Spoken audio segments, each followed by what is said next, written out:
you think of South by Southwest, you might think of music or film, but what about fashion and beauty? Well, stay tuned because in today's video, I'm going to share my experience going to South by Southwest as someone who is specifically looking for stories on fashion and beauty as a business journalist. Before we get into it, I want to thank US Soy for sponsoring this video. US Soy had an activation and some programming at South by Southwest, which I'll talk about in a bit. But for now, I just wanted to give them a shout out and say thank you. So first off, what is South by Southwest? So South by Southwest is a 2-week-long event that takes place in Austin, Texas. Some people say it's about music, some people say it's about film, and some people say it's about tech. And in my experience, all of these things are true and none of them are true at the same time. What I mean by this is that South by Southwest is a very interdisciplinary event that touches on a lot of creative and cultural industries. And for that reason, it's a bit all over the place. It's not a tech event in the way that the Consumer Electronics Show is a tech event. And it's not a film event the way that the Toronto International Film Festival is a film event. It's kind of a hybrid event that spans genres. In addition to being a multidisciplinary event, it's also an event for a diversity of audiences. South by Southwest is both a business-to-business event if you work in the creative industries, and it's also a consumer-facing event. I met people there that were taking meetings. I took some meetings myself, but I also met people there who just bought a pass, took the week off work, and were trying to catch as many films as shows as possible. So South by Southwest is comprised of a series of talks given by different influential figures like celebrities. But it's not just celebrities and influencers, it's also business leaders like the CEO of Uber.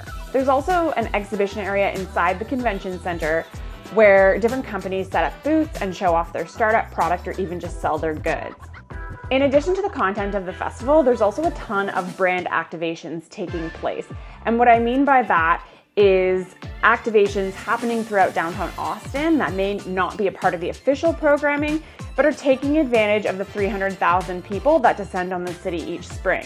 An activation usually involves some sort of booth or display where free samples are given out as an interactive way of engaging with a product. Now, when it comes to fashion and beauty programming, there's not a ton of it at South by Southwest. I have to admit, it's not that it's not there, it's just that you have to look for it a little bit.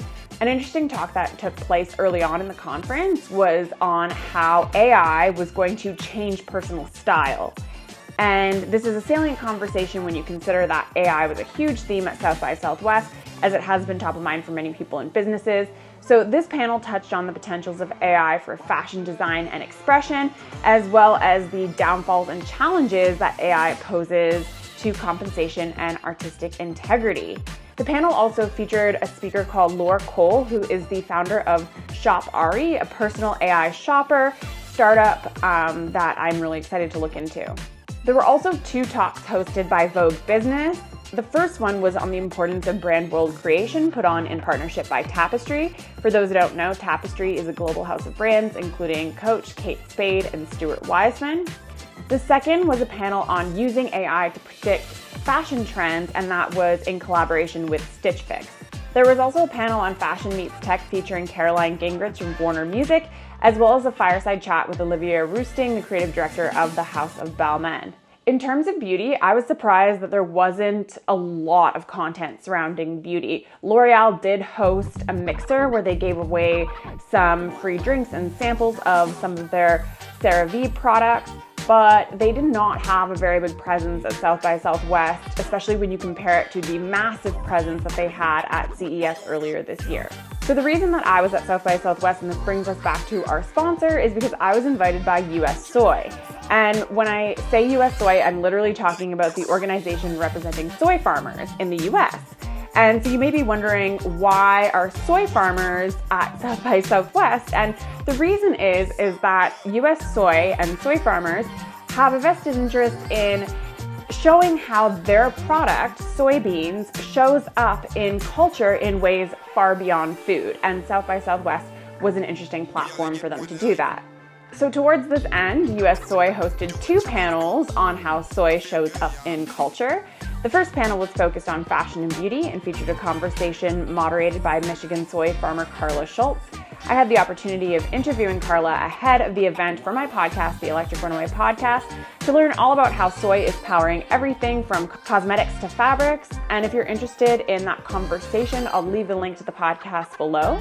The second panel was a panel on sustainability and the film industry, and specifically how soy can play a role in advancing sustainability, whether that is from the food that is served on set to the materials that sets are actually made of.